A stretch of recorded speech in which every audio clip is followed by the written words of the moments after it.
Magandang gabi. Kanina hapon yung pagbati ko. Medyo pagod pa po ako kasi 2 araw kaming naglayag sa West Philippine Sea. Kanina lang na alauna ng madaling araw po kami dumating. Pero nangako ako sa mga organizers nito na pag natapos ng maaga yung paglalayag namin, didiretso ako dito. Hindi naman po ako nagbibiro ng sabihin ko yun. Kasi kahit sa mga vlog ko, kung may nakakapanood man po kayo sa akin, lagi ko namang sinasabi na sa maraming issues magkakasama tayo. Hindi naman po sa inyo lingid na ako po ang sinuportahan ko ng eleksyon, si Leni Robredo. Unang-una po kasi taga Naga City ako. Siya nga po pala, si Takiro pala galing pang Iloilo. Ako po, hindi po ako, ngayon, lumuwas lang po talaga ako para sumama sa West Philippine Sea, Boyage.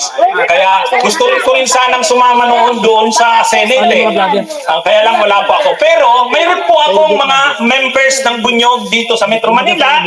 Sa susunod, pinakilala ko na po kay Rocky, yung aming leaders dito. Makakasama na po ninyo sila kapag may pagkilos ulit tayo. Kahit wala po ako. Ano po? Ngayon, siguro nagtatanong kayo, bakit sumasama ako dito kahit Leni Robredo ako nung nakaraang eleksyon? Ako po ang totoo, kaya ako Leni, kasi may ilang mga issues talaga na gusto kong mangyari. Una, gusto ko talagang mapanagot si Duterte sa mga krimen niya nung panahon niya. Human rights lawyer po ako Nagtuturo po ako ng human rights law, constitutional law sa Ateneo Dinaga University College of Law. Kaya ako po, ang si Harry Roque, human rights lawyer yan, kaya lang nakakahiya na yan sa amin ng mga human rights lawyer. Dahil po talagang malapit sa akin ang human rights, kaya ako, sabi ko, kapag si Marcos ang nanalo, hindi yan mananagot si Duterte. Kaya si Leni lang sabi ko ang pipwede. Ang isa pang issue sa akin, West Philippine Sea. Sabi ko, si Marcos hindi yan magtitindig sa kasi si Duterte ang kakampi niya. Itutuloy niya lang kung anong gagawin ni Duterte. Sabi ko, si Leni lang ang pwedeng mag-stand against China. So yun yung mga dahilan. Bakit Leni ako at ayaw ko kay PBBM? Pero, nagbago ang lahat. Nagbago ang lahat. Ang stand ni PBBM ngayon, malinaw na malinaw, pinaglalaban ng ating soberanya laban sa China.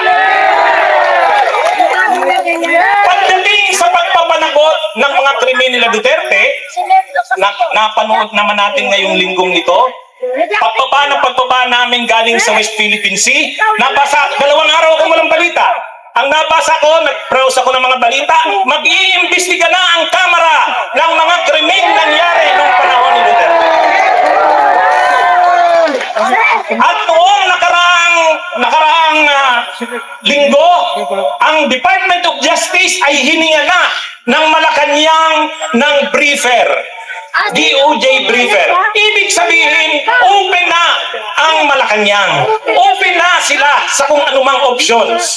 Gusto lang nilang ma-brief ng lahat ng options, legal option. So magandang development ito. At dahil kayo mismo na mga sulit Marcos supporters, kayo na ang humihingi na papasukin ng ICC, mag-cooperate ng ICC, at susuportahan din namin yan. Susuportahan yan ng mamamayan. Sa tingin ko, sa tamang panahon, magbabago ang stand ni PBB. Lalo na pag lumabas ang resulta ng investigasyon ng Kamara, pag lumabas ang investigasyon ng Kamara at talagang doon makikita kung ano talaga ang karumaldumal na krimen ng nakaraang administrasyon sa extrajudicial killings, sa tingin ko si PBBM bukas yan na entertain ang posibilidad na mag-cooperate sa ICC. Lalo pa, may binuo nung nakaraang linggo na superhuman rights body. Sabi ko, human rights ang isa sa mga programa ng administrasyong ito. Human rights lawyer ako. Kaya sabi ko, suportahan mo to. So, sa 2 issues na yan, na malapit sa akin kaya ko sinuportahan si Leni, hindi ko inaasahan na gagawin niya ni Marcos, nagbago ng direksyon si Marcos, kaya ako sinusuportahan ang gobyernong ito. At mayroon pang bonus. Mayroon pang bonus. Hindi ko inaasahan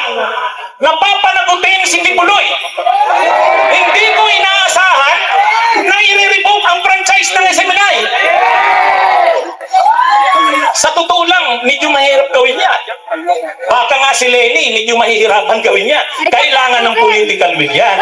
Pero nagawa ng administrasyon. Bagamat mayroon ding mga issues na hindi ko masuportahan tulad ng Chacha. Pero isang tabi natin yan. Dito tayo sa nagkakaiso tayo. China, ICC, at pagpaparesign kay Sara. Magkakasama tayo dyan. At hindi po ako namumulitika. Napapanood nyo naman siguro ako sa mga vlog ko. Very open po ako dyan sa bagay na yan. Kahit sinasabihan ako ng ilang kakampings na panatiko na Marcos loyalist na daw ako, sabi ko, hindi nyo naiintindihan. Hindi nyo ako naiintindihan. Hindi naman ako Marcos loyalist. Naninindig, tinusuportahan ko lang yung tamang stand ng gobyernong ito dahil tama. Kung saan yung tama, totoo, doon si Attorney Enzo Recto. Ngayon po, bakit ako kontra kay Sara at bakit sumama dito? Kasi lahat ng pinaninindigan ko, lahat ng ginawa ni Duterte, at lahat ng pinaliktad ngayon ni PBBM, ibabalik yan ni Sara uli pag siya ang naging presidente. Pagdating sa issue ng drug war, yung madugong pagpatay, yung tukhang, gagawin din uli ni Sara yan eh. At ang mga aktivista na kritiko, kapag lumaban sa kanya, nagkritisize sa kanya, ipapapatay ni Sara yan. Nakikita nyo, DepEd Secretary pa lang, ang bukang bibig, terorismo, komunista. Saan ka nakakitang DepEd Secretary ka? Yan yung bukang bibig mo. Ibig sabihin, yung human rights ay isang magiging malaking issue uli pag naupo si Sara. Pangalawa, yung issue sa China. No comment nga siya. At gagawin ng China ang lahat para manalo si Sara sa 2020 kung tatakbo man yan. So ibig kong sabihin, yung issue ng human rights, yung issue ng madugong drug war, extrajudicial killings, issue ng China, ibabalik lahat ni Sara yan kung ano ang ginawa ng kanyang ama. Ano man na nabago ngayon sa panahon ni PBBM, ibabalik yan ni Sara kung ano yung ginawa ng kanya. Mas malala pa. Mas malala pa. Kaya sa akin, ako tinitingnan ko ang long term. Hindi siya dapat maupong presidente sa 2020. At kung nagbabalak sila na patalsikin si PBBM at constitutional successor si Sara, siyang iluluklok, hindi po natin dapat payagan yan. At hindi rin natin dapat payagan na manalo yan sa 2028. Dahil lahat ng pagbabagong nakita natin ngayon ay ibabalik yan ni Sara sa kanyang ama. Kaya mukhang magiging matagalan ang ating pagsasama. Magiging matagalan. So yan po ang mga dahilan. Ang dahilan bakit ako ay sumusuporta sa mga stand ng gobyerno ni Marcos sa ngayon at bakit ako naninindigan laban kay Sara, hindi lang yung pagpaparesign niya sa DepEd, yung mga binabalak nilang patalsikin si PBBM at inuklog si Sara, wag natin payagan yan. At yung kung tatakbo man yan sa 2028, ang ikakampanya ko, kahit na sino, wag lang si Sara. Magandang gabi po sa inyong lahat. Magandang gabi. Maraming salamat, Attorney Enzo Recto. Wow! Maraming salamat. Kaya napag ko muna para maganda-ganda banat, ha? Sir Chris Ulo, magandang gabi po sa inyo. Wala nang intro! Bibintay Sara, nag-resign ka na dyan sa DepEd! 19,000 ghost beneficiaries po, mga kababayan, ang natuklasan na pinaglalabasan ng pera ng DepEd, pero walang mga ganong estudyante. Isipin nyo na lang, mga kababayan, sino-sino yung mga may anak rito na nag-aaral sa pampublikong eskwelahan. Halos gabi na nakakauwi. Bakit? Pinagkakasya ang schedule dahil kulang sa mga kwarto. Minsan may mga estudyante kung saan-saan nag-aaral. Doon sa loob ng eskwelahan, mga kumpleto lang ang schedule, ang mga subject. Tapos may ganong kalaking pera, milyon, 19,000 beneficiaries na estudyante na wala naman. Ginagastusan yung 19,000 estudyante, mga multo, wala namang ganong record, nagluluwal sila ng pera galing sa DepEd. Kung may mga anak kayo na nag-aaral sa pampubliko at nakakarinig kayo ng ganun, na ilang milyon ang nailuwal, pero mismo doon sa mga eskwelahan na pinapasukan ng mga anak ninyo, ang daming mga pangangailangan. Minsan pa, yung mga pasok nila nasususpinde dahil minsan yung mga kwarto, walang electric pan, sira. Oh, bakit ko nasabi? Mismo pamangkin ko, ganun kulang daw yung electric pan nila. Mainit. Eto pa, isa pa sa dahilan mga kababayan na ito si VP Inday Sara ay mag-resign na sa DepEd. Isipin nyo namumuno siya sa DepEd pero gumawa siya ng video nagbigay ng pahayag sa SMNI at kay Kibuloy. Pero sumusuporta raw siya kay Pangulong Bongbong Marcos. May sinasabi pa siya, susuportahan niya raw si Abu Lakay hanggang katapusan. Pero minsan may ginawa pa siyang video para suportahan niya, pinagtanggol niya si Pangulong Bongbong. Wala. Pero gumawa siya ng sarili niyang video, na walang nagtatanong sa kanya. Gumawa siya ng sariling video, ang sabi niya, yung SMNI, pinagtatanggol niya, si Kibuloy, pinagtatanggol niya, gumamit pa siya ng talata sa Biblia para ipagtanggol niya, si Kibuloy. Walang nagtatanong sa kanya nun pero gumawa siya ng sariling video. Pero nung tinanong siya about sa West Philippine Sea, doon sa mga Coast Guard na mga kababayan natin, kung ano masasabi niya, ano sabi niya? No comment. Samantalang yung West Philippine Sea, sakop ng Republika ng Pilipinas yan, ibig sabihin, Vice President siya hanggang doon sa West Philippine Sea na yun. Pero wala siyang sinagot, wala man lang siyang sinabi na karapatan ng mga Coast Guard, mga ingistang magpunta doon, karapatan natin, lugar natin yun. Wala siyang sinabi. Hindi ka ba nahihiya niyan, VP Inday Sara? Hindi ka man lang nagkomento, nagbigay malasakit doon sa mga Coast Guard, mga ingista. Malay mo, binoto ka niya bilang Vice Presidente. Noong panahon tumakbo ka. Tapos sasabihin mo, no comment. Kataran. Joke lang. Ito pa mga kababayan, si VP Inday Sara, kapag SMNI Kibuloy na ang pinag-uusapan, nagbibigay siya ng komento, pinagtatanggol niya. Hindi siya nagbigay ng salaysay sa China kasi inaalagaan niya ang relasyon ng pamilya Duterte dyan sa China. Kasi kung magbibigay siya ng opinion sa West Philippine Sea, pinagtatanggol niya mga kababayan natin, Coast Guard ng mangista, pipick upin yun ng media ng China. At nakakarating kay Xi Jinping yung phone nila. So, masisira yung kanilang relasyon. Isipin niyo mga kababayan, baka meron pang nakakalam dito. Ang lakas ng pamilya Duterte sa China. Bakit? Isipin niyo, may eskwelahan doon na nakapangalan sa nanay ni Digong. Isipin niyo, nakapangalan sa nanay niya, eskwelahan sa China. Nagtayo para sila ng puno sa loob, bakas ng kanilang magkakaibigan. Ay putik. Ganong kalakas yung pamilya niya sa China. Kaya nga inaalagaan nila yung relasyon nila doon sa China. Ito yung si Sara, nagcha-Chinese na. Baka minsan pag nasa lubong niya, hindi na magtagalog yun, hindi na maintindihan. Kasi hindi na yung sinasabi.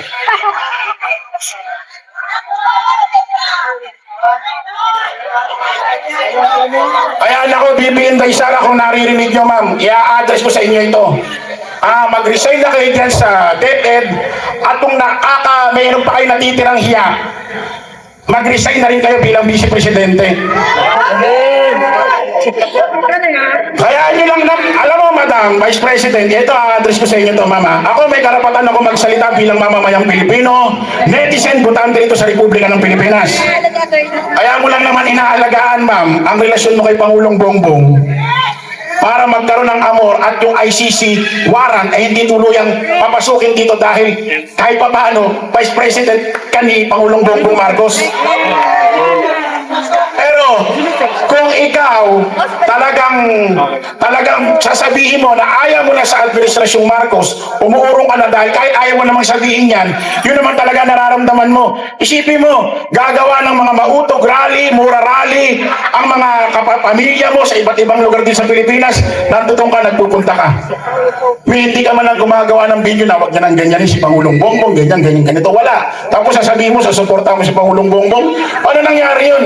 Hindi ka gumawa ng video magmula nun hanggang ngayon na pinagtatanggol mo si Pangulong Bongbong. Kasi pinagtanggol mo pa yung SMNI at si Kibuloy. Maraming salamat po mga kababayan. Hindi ko na patatagal ito. Ano pa masabi ko? Maraming salamat po sa mga nagpunta rito at sa lahat po ng nag-organisa nitong ating rally. Maraming salamat po. Maraming salamat, Sir Chris! Ayan, oh. Solid sa pati, sir. I'm sure hindi ka naman ganun, sir. Ayan, hello. Ako po ay taga Laguna at dumayo pa ako dito para mag-share sa inyong lahat ng aking saloobin. Dahil isa rin ako sa bumoto kay Sara sa kasamang balad talaga. Kasi naniwala ako sa kanya eh. Pero dun sa paniniwala na yon, nabulag ako sa kasinungalingan ng mga Duterte. Ang nakita ko, yung magagandang ginagawa nito. Yung pala, pang-front lang nila yung magagandang ginagawa. No, hindi nakikita yung nasa likod nito. At saka, ang isa pa, na kaya ko naparito para linawin sa inyong lahat sa issue dun sa pangag-bangag. Ganito lang po yan, para alam po ng lahat. Ang isang tao ay hindi pwedeng mag-donate ng dugo o ng kidney kung ito ay may history ng drugs. Tama? Ibig sabihin, healthy ang ating presidente kasi nakapag-donate siya ng kidney. At dahil isa na nga ang kidney nito, so hindi na siya pwedeng mag-take ng kahit na alak, sigarilyo at kahit ano pang drugs. Kahit antibiotic is limited na lang. Kasi mahina na ang immune system nito. Maaring ikabawi ng buhay ng ating presidente kung magbibisyo pa siya ng drugs. Yun ang gusto kong linawin. At para sa mga DDS na makikitid ang kukote na pag nasusupalpal sa live, sasabihin bangag-bangag. Hindi ba mas bangag kayo? Bangag kayo, bakit? Wala kayong ipagmamalaki. Ano ipagmamalaki nyo, si Tigong? Patatakbuhin uli. Lumakat nga, hindi kaya, tumakbo pa. Oh, patatakbuhin nyo ng vice presidente, ay nung presidente nga ay kupal. Tapos patatakbuhin nyo pa ng vice presidente uli. Magkukupal uli yan. So, yun ang aking ipinunta dito. Napakalayo pa ng aking pinanggalingan. Alam ko sa mga vlogger na mga DDS, sasabihin bayad-bayad, baka kayong bayaran ko. Baka kupal, palibasa kasi kayo, umaasa sa bayad, kaya lang kayo napunta sa mga rally. Kasi bayad, imagine mo isang vlogger, walang pamasahe, nagpunta ng Davao. Walang pera yon. Pag-uwi, nagpapagawa ng bahay. Anong ginawa mo? Ha? Tapos sasabihin niyo ako, bayad? Ang kapal ng pagmumukha nyo. Kaya ito kay Sara ha. Pag hinayaan nyo na maging presidente yan si Sara, sa tingin nyo, hindi niya kayo babalikan? Babalikan kayo niyan isa-isa. Kaya dapat, wala nang makabalik na mga Duterte. Ito yung panawagan ko lang sa inyong lahat at sa mga DDS. Alam ko marami dyan sa sulok-sulok na mga DDS. Kanina lang may nakita ko diyan padaan-daan. Bakit hindi kayo makalapit? Nagmamanman para maikontent? Ganyan na ba kayo kadesperado? Gakonti lang kami kung bibilangin nyo. Kasi hindi kami bayad. Nagpunta kami dito para maglabas ng saloobin. Kaya dito kay Sara, kung hindi mo kayang mag-resign at alam ko namang makapal ang iyong mukha, na yung pera ng taong bayan ay parang isda na hinaharbis mo. Hihirit ka ba ng 100 billion? Saan mo gagamitin? Hindi pa ba tapos ang gasoline station? Kailangan pa ba ng gasoline station? Ilang branch ba ang kailangan? Kaya kailangan, hindi lang sa DepEd Secretary siya mag-resign. Lumayas na sila sa Pilipinas. Doon sila sa China. I-continue ko lang yung sinabi ng isang nagsalita kanina. Gaano kahina ng ulo ng China para ipangalan yung eskwelahan sa ina ng mga Duterte?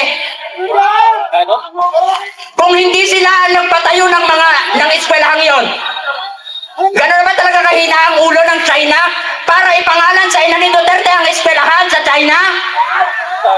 Kaya hindi ako naniniwala na hindi ito pinanduhan ni Duterte. Baka kasama ito sa secret agreement. So kaya ayun, ipagpatuloy lang natin ang pagsigaw na mag-resign na si Sara. At wag nating hayaan na magkaroon pa ng posisyon ng mga Duterte dito. So ayun lamang po. At maraming salamat.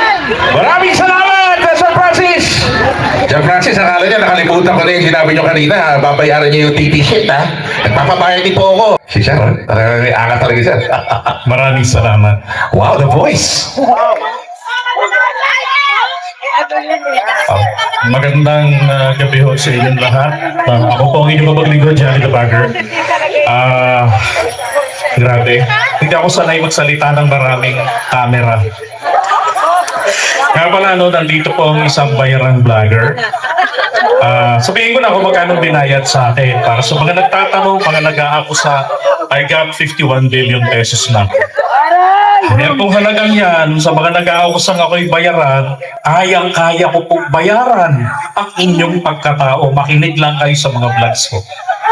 Sa vlogs ni Benji, ni Nima, saka yung mas napasungit kanilang babae, kay Admin Rich, kay Go Philippines, kay Takero, yun. Shoutout po sa inyong lahat. Okay, so, ba't tayo nandito ngayon tungkol sa tinawag tayo?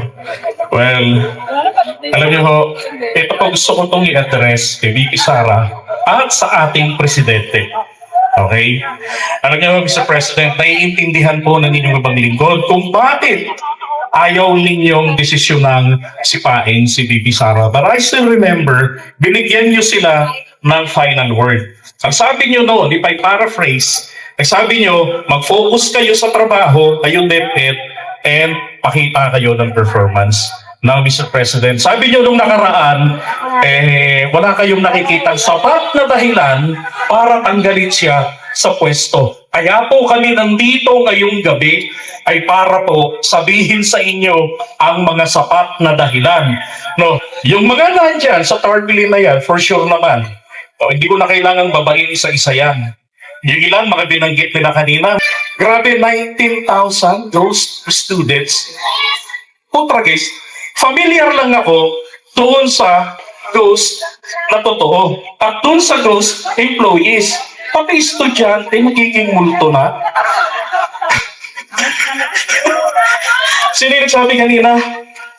Ang DepEd natin may history ng pagnanakaw. Yung pong nalalaya. Hindi na mas, yung nakarang administrasyon sa tatay niya, ano nangyari doon sa laptop? Diba? So ano mangyayari sa mga estudyante? Sabi nila kanina ron, di magnanakaw din. Now, ang punto ko rito, Mr. President, dalawang bagay po, o dalawang departamento ng inyong, ng ating pamahalaan, ang pinaka-importante, DepEd, at saka po ang DA. Puro ho para sa ating nourishment. Agriculture, para sa pagkain. Pero pag-uusapan natin ngayon, ito pong education. At sabi ko ay, ang kabataan ang pag-asa ng bayan. Alam niyo, dati rin po akong kabataan. Katulad niyo, dating kabataan. Hindi ba kinukumpara ninyo ang mga kabataan noon, kayo, tayo, sa kabataan ngayon? Ang daming kabataan ngayon, tangingo, tama? Sino kayang may kasalanan mo? Diba? Pero yun. Alam niyo, yan ho'y may kinalaman sa palpak, sa mababang kalidad ng programa at sistema ng Pangulong BBM. Deserve po ng taong bayan, hindi lang ng 31.6 million voters mo, kung hindi po ng 115 million Filipinos. Updated, kanina nakita ko pinanganak bago. Pang 115 million. Deserve po namin lahat na magkaroon ng sisibol na mga kabataan na pag-asa ng bayan na totoong pag-asa, hindi po palaasa. Kaya ho, marapat lamang na kung paano ang ginawa ng ating presidente sa DA na humanap siya nang sa tingin niya mula ron sa hanay ng agrikultura ay karapat-dapat na humalili sa kanya. Mas magaling sa kanya. Sir, i-apply nyo rin po yan sa DepEd. Pumili ho kayo, hindi ng politiko, pagkos ng taga-education sector. Diba? Para ho sa kinabukasan, legacy na inyong iiwanan. At doon sa mga nag-ausang kami ay magabayaran. Okay, alam niyo na presyo ko, 51 billion. Kung kami po ay ay bayad, kung ang inyong abang lingkod ay bayad ni PBBM. Hindi ko magagawang i-call out ang ating presidente. Hindi namin magagawang tumindig dito. Although tinatawag kaming BBM vloggers, sarap na pakinggan eh. Pero ang patindig namin dito ay pagpapatunay na kami po ay independent, kami po ay may independent mind. Alright? At hindi talaga kami bayad. Ako, may bayad po ako 51 million. Kaya kong bilhin ang pagkatao nila. Okay? Yes, hindi kayo bayad. Ako lang. Hindi kayo bayad. No? Sabi nung iba, nilangaw daw tayo. Alam niyo, wala naman po sa dami ng tumaluyan eh. Ang pinaka-importante dito, yung mensahe ay naiparating. Di ba? Minsan na natin pinatunayan, minsan na natin pinuno ang Commonwealth Avenue. Ilang beses natin pinatunayan ang napakahabang mga motorcade. Diba? Sa mga probinsya, lalo na ron sa Pangasinan. So, from Urdaneta hanggang dun sa Ligen. Diba? Sabi, ang Goldfish. Nakarating kami hanggang sa saan, Catanduanes, na baluarte ni Lenny. No. Diba? Pero ho, gaya nga na sinabi ni Attorney Enzo Recto kanina, sa nakikita niya, in the long term, ako rin hindi po maganda maging presidente pa natin si Bibi Sara. Bakit? Wala ho tayong maramdaman na pagpapakita ng pag-aalala bilang isang magulang nga eh. Diba? Bilang Vice President, pagdating sa usapin ng mga kinakawamang mga mangingisda, ang isasagot lang niya, no comment, wala ang pagsasalita tungkol dyan about foreign policy para po yan sa DND. Walang yan. Kahit yun na nga lang yung sabihin, inasa pa sa kapatid. Buhay ito. Nung tinanong ito, pagiging presidente, Mario Joseph, sipin nyo naman, meron kang presidenteng matalino, meron kang presidenteng ang bilis sumagot, di ba? Pagod nga eh. Ang talino sumagot ni BBM. Tapos ang papalit, ito. Tapos nasaan si Yusek? Ano? Diba? Parang nakikita ko dito, pag naging presidente siya, buhay na naman po si Harry Roque. Di ba? Na nga eh. Makakapaghinayang po para sa isang abogado na katulad ni Harry Roque ang nakakasuhan ng pang-fake news ng cyber-libel. Bakit? Alam mo kung ano yung tama. Human rights advocate yan. Human rights lawyer. Katulad ni Attorney Enzo Recto.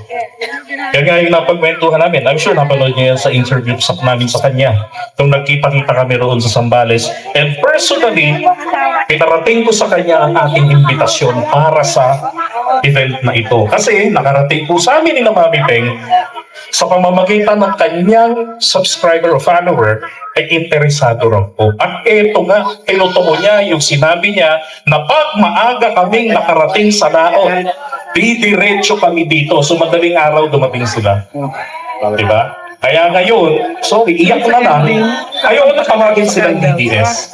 Mas gusto ko silang tawagin Digonians. Bakit? Si Tigong lang naman ang pinakikinggan nila. Parang lang mapapakinggan ni Sara. Diba, Sir Benji? Meron ba? No comment. Diba? Digonians po. Kahit mga yan. Ngayon, panghuli, naalala ko lang din, doon sa, ano nga yung nag-interview ng Chinese media kay Daddy Dix? Ha? Basta yun na yun. Anong sabi niya doon? Sinuksan nila, anong ginagawa? I'm sorry. I am no longer the president of this country. Then, biglang banat. If given the chance, Smuggler. I will reverse everything. Putang. So, ibig sabihin, gaya binabanggit ni Attorney kanina, Pag si Sara ang naging presidente, i-reverse niya. Ibabalik niya sa kung ano ang sinimulan ng tatay niya. Eh problema po ngayon, eto, mayroong tatay na hindi makapaghintay ng 2028 kasi baka hindi panalo. Paano kung magkaroon ng debate at doon natin ibase ang desisyon? Tragis, disgrasyang malaki. Kaya mas mainam na agahan. Ang problema, naku, parang military junta talaga yung trip eh. Para siya yung uupo, hindi rin siya tiwala sa anak niya, no? Kasi sabi niya, if given chance, I will reverse everything. Diyos ko po. Alam niyo, dati ako sa mga avid na talagang sumusuporta at nagtatanggol kay dating Pangulong Duterte. Hanggang sa nung mapatunayan ko, April, wala na nagtatapusan, nung nagkaroon ng collaboration, ang Chinese Communist Party, tsaka etong partidong binuo ni Ninoy Aquino at saka ni Aquilino Pimentel Sr. Una ko kong nakita sa post, Mr. Benji. Tapos, nag-research pa ako. Ako, bumalatra sa akin. Mas matindi kay Atty. Trixie Cruz Angeles na kung saan nabanggit doon na inayunan ni Digong ang hinihingi ng Chinese Communist Party sa PDP Laban na suportahan ng kanilang 9-9, yung kanilang claim. Na ang claim pa nila, hindi katulad ng claim natin na limited jurisdiction base sa UNCLOS. Ang claim pa nila, 9-9 ng South China Sea ay teritoryo nila. At pag teritoryo yan, pwedeng ipatupad ang kanilang mga batas. Kaya nga may batas sila sa Coast Guard na pwedeng mamaril. Samantalang tayo, base sa batas, base sa UNCLOS, limited jurisdiction. Exclusive lang tayo pagdating sa pakinabang sa West Philippine Sea. At meron tayong obligasyon na ito'y pangalagaan, i-develop, at ipagtanggol. You see? Lugin-lugi tayo sumusunod sa batas. Limitado. Sila, ang layo-layo, nang-aangkin, anak ng baka, absolute. Diba? Kaya ako nakakaawa. Nung pumunta kami ron sa Zambales, ilan yung mga magsasakang personal namin nakakwentuhan. May mga na-interview kami na merong off-cam. Ito pang isang matindi rito. Nalala ko dati, tuwan-tuwa tayo. Pinagmamalaki ni dating Pangulong Duterte, nakabalik ang mga mangingisda sa Scarborough Shoal. Anak ng tutsyang, pudol pala. Bakit? Yung extraordinary, hindi lang gentleman's agreement 2016 meron siyang kauna-unahang agreement. Temporary, pero extraordinary. What makes it extraordinary? Pinapayagan ng China makabalik ang mga Pilipinong mangingisda sa labas ng Scarborough Shoal. Sa ngayon, nakakapangisda ang mga Pilipino sa labas din ng Scarborough Shoal. So, walang pagbabago. Diba? Ang maganda ngayon, sa paraan ng pagbawi ni PBBM doon sa Scarborough Shoal, ang ating pong puwersa nakakaposisyon kahit hinaharas. Sa panahon niya, wala. Restricted pala ang mga puwersa natin doon. Extraordinary, hindi sa atin sinabi. Diba? Ipinita lang at masaya na tayong makabalik ang mga Pilipinong mangingisda. Leo. Tapos, Deputy Secretary natin, balikan natin. Sa katupak yung mga issues. Diba? Kaya for VP Sara, ma'am, dalawa lang hinihingi ko nga ngayong gabi. No? Magbitiw ka bilang DepEd Secretary. At magbitiw ka na rin bilang Vice Presidente. Dahil sa iyong posisyon sa pagiging Vice Presidente, ang mga katropa ng tatay mo ay sinasamantala ito na mapatalsik si PBBM and eventually, ikaw ay gagamitin nila para makapamayagpag ulit sa pwesto. At para sa protection din sa ICC. Kaya kung totoo ng ating Vice Presidente ay talagang nasa panig ni PBBM, ma'am, do the ultimate sacrifice. Magbitiw ka bilang Vice Presidente magbitiw ka bilang DepEd Secretary para magkaroon ng karapat-dapat na hahalili sa iyo sa ngalan ng kinabukasan ng mga kabataan at ng pagkaroon ng totoong pag-asa ng bayan. Maraming salamat po. Maraming salamat! Napakagandang mensahe po. Johnny the Bagger. Yan. Yan ang mga gusto nating mga speaker talaga punong-puno ng sustansya sinasabi. Di ko ba pagka yung mga ganang speech lalo na yung nalalakasan ng loob. Especially ho talaga yung mga tunay na ipinaglalaban. Yung matapang ho talaga. Di ho ba? Hindi ho lamang sa salita. Pati sa gawa na rin po. Bueno! Mukhang masyadong tayong naging seryoso rito kanina. Siguro mas maganda kung meron tayong konting performance naman dito, no? Ano sa tingin nyo? Medyo may konting katawaan muna bago tayo pumunta sa next, ha? Pwede! Para medyo, ano naman tayo na konti, medyo kiligin naman tayo. Well, mga kaibigan, hindi natin pinatagalin. Palakpakan po natin ang ating special performer, Don Kings! Come on in! Magandang gabi sa inyo lahat. Sana ma-enjoy niyo ang ating kakantahin ngayon. Para sa lahat ng lahing Pilipino. Ay, okay na po ako. Kasi ano, Ay, okay na po ba ito? yung wifey mo, yung wifey mo, Sir Jake. Sama-sama tayo sa pag-ikot sa mundo. Tagumpay mo'y tagumpay ko. Kasi nagkaisa na tayo. Sama-sama tayo. Mula Batanes hanggang Hulo. Tasno kahit kanino. Lahing Pilipino tayo. Dumating na nga ang sandali nating hinihintay. Baka sa aking mga labi amis ng bawat niyong ngiti. Tayo ay magsayawan. Palakasin ang tugtugan. Peras ng silangan. Buong bansay nagdiriwang. Sama-sama tayo sa pag-ikot ng mundo. Tagumpay mo'y tagumpay ko. Kasi nagkaisa na tayo. Sama-sama tayo. Mula Batanes hanggang Hulo. Tasno kahit kanino. Dahil Pilipino tayo. Masagang at tahimik na buhay. Hanggang na natin at abot kamay. Mamahal sa lupang silangan.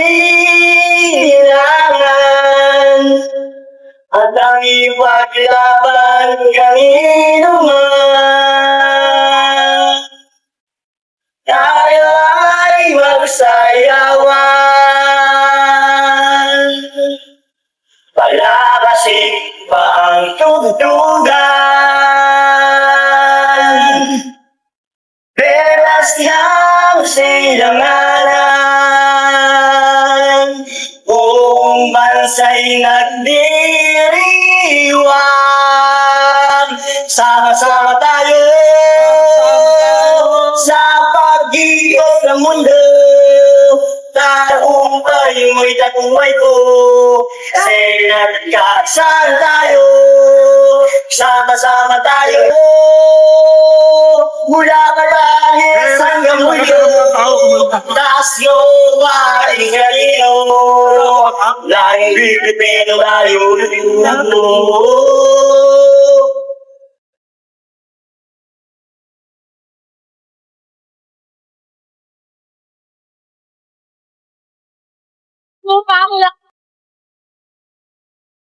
Sama-sama tayo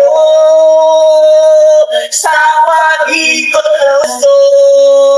Tagumpay mo'y tagumpay ko, kasi nagkaisan tayo. Sama-sama tayo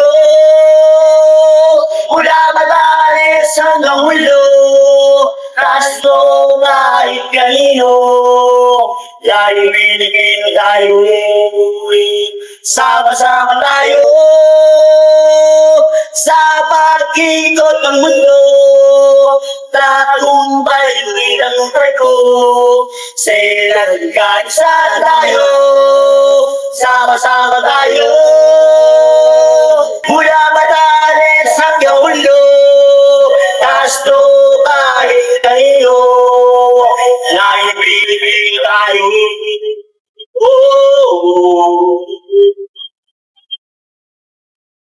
Maraming salamat po at magandang sa lahat. I love you all. Wow, mabuhay po kayo doon, thanks! Wow, solid na solid. Talagang pag yung mga ganong awitin, lalo tayo nabubuhay ng loob, di ho ba? Ayan. Kaya naman mga kaibigan, tawagan naman po natin isa pa nating magiting na vlogger, hindi na natin patatagalin. Papuntahin po natin sa entablado, Sir Benji Contreras! Yun! Sir Benji! Sir Benji! Nandiyan si Sir. Hindi ko kanina yan si Sir. Sir? Ay, ito si Sir. Ayan.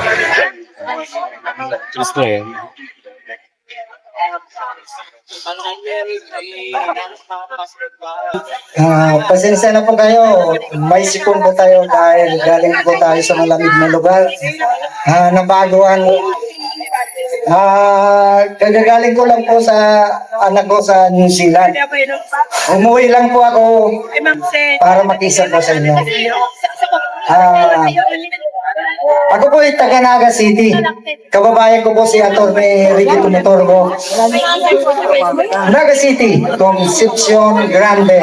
At meron doon pong panahon ng eleksyon 2022. Naglagay po kami ng BBM Sara headquarters sa Naga. Kaming dalawa nung kaibigan ko. Pero ngayon nagsisisi ako dahil nabudol ako ni Sara Duterte. Budol talaga. Ako pala, Benji Junior Contreras. Pero hindi ko po ka-relative si Maharlika. Si Clary Eden Contreras. Yun po ay may ganyan yan. Ako po, Takot ako sa'yo pag taga Iloilo po yun. Pero ako taga Naga City. At hindi po naman talaga kami Contreras. Yung great-grandfather ko ay pure Chinese, pero pro-Philippines po ako. Dahil Pilipino ako. Sa puso, sa diwa, at sa gawa. Naging Contreras lang po kami dahil yung great-grandfather ko nagpabinyag. Inadapt niya ang Contreras. Ganyan po yung mga Chinese noong panahon. Nakikita ko dito sa mga isa po ako sa pinakamatanda. 65 years old po ako. Ako rin naman sa ibang channel na 65. 65 pa na ako, pero 65 Hindi ako na. Malapit nag-comment na kasi po. madidistract yung ano eh. Namanag ko ang aking pagiging loyalista. Mali po si Senador Amy Marcos nang sabihin po niya na hindi namamana ang pagiging loyalista dahil hindi daw yan bahay, hindi yan lupa, hindi yan ari-arian na pwedeng manahin. Ako po ay bata pas. Nung kumandidato si Apolacay, 6 years old pa lang po ako, kasama-sama ako ng aking nanay at tatay. Umakampanya po kay Apolacay. Dahil nga nasyonalista ang partido ng aking mga magulang at nasyonalista noon si Apolacay. Pero nakita po ng aking mga magulang na napakaganda ng kanyang ginawa. Kaya hanggang namatay yung aking mga magulang ay Marcos pa rin. Loyalist po sila. Kaya naman ako po, 8 po kami magkakapatid. Pero yung 3, Marcos. Yung 2, neutral. Yung 3, kakamping. Ganyan po Pero pag sa pamilya na guys, nagkakaharap-harap, hindi po nag-aaway-away. Dahil magkakapamilya. Pero noon pong panahon ng kampanya at eleksyon, pinanindigan po namin sa Naga City at Camarinesor ang Unity. BBM Sara po. Hindi lang BBM. Kinampanya namin, ginastusan namin ang sarili namin pera at kahit po kami inano doon sa Naga City dahil baluarte po yun ni Leni Robredo. Pero hindi po kami natakot. Pinagpaglaban namin po ang BBM Sara. Ginampanya ko lang si Sara Duterte, binoto at sinuportahan dahil kay BBM. Kung hindi kay BBM, hindi ko po yan susuportahan. Malaki lang po ang boto ni Sara Duterte dahil marami pong si Sara Duterte ay salawahan. Merong Isko Sara, meron Manny Sara, meron Robredo Sara. Pero si BBM ay loyal kay Sara, kaya BBM Sara lang. Wala po siyang ibang katandem. Kaya po, naging 32.2 million si Sara Duterte at si BBM ay 31.6 million lang. Dahil loyal talaga siya kay Sara. Si Sara ay salawahan dahil yung mga supporter ni Sara sa Naga City at Camsur ang pinapagipaglaban at kakampanya noon ay Robredo Sara. Kaya po, malaki ang boto ni Sara. Pero nakita naman po ninyo ngayon ang ginagawa ni Sara. Sinasabi niya, loyal ako sa iyo, Apo BBM. Mahal kita, Apo BBM. Pero, nung resign siya ng kapatid niya, pinagbibintangan na gumagamit ng droga ng kanyang ama, no comment si Sara. Wala po. Ngayon, tungkol naman po sa education, kaya po ako talaga pumunta rito para ipaliwanag po sa inyo. 3 lang na bagay ang hindi ma-resolve. Basic problem. Kakulangan ng aklat. Tinatanong po ng mga kababayan natin, yung mga tao daw po. Ito, para malaman niyo. Ayan. Ayan. Hindi po nagawa ni Sara Duterte. Nasa gilid. Sa loob ng magdadalawang taon. Nasa gilid po yung mga tao. Kung umupo si Sara Duterte bilang Deputy Secretary, Yung iba po, nandoon sa likod. kakulangan ng Kumakain na. klase noon ay 91,000. Kumakain na po yung mga Marcos loyalists. Pero Ayan. nung nangako po si Sara Duterte, from 91,000 ibababa niya 40,000 na lang ang magiging kulang patupo niya.